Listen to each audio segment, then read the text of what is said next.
Hi guys, in this tutorial we'll tell you how to add text page into your app. Let's get started now. Now let's add the page. Click on view all here and search text. Click on the page to add it. Here's your text page name. If you want you can change it as per your needs. From here you can change the page icon.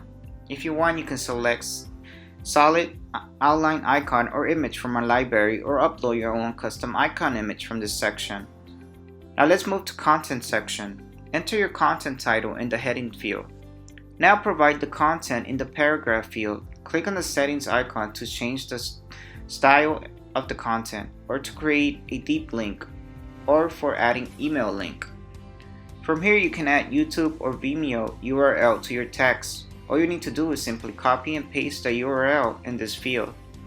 If you want to add your own images or videos, click on Add Image Video button and an image upload field will open. Click on it to add the image or video.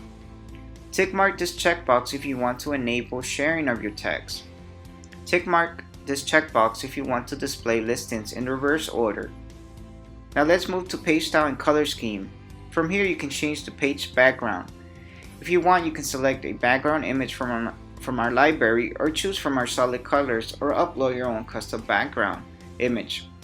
If that's not enough, you can also upload different custom images for both portrait and landscape mode, or use the same for both modes. You can even change the page layout from here. Next comes Advanced Elements customization. From here you can change page elements, color, font size, and indent.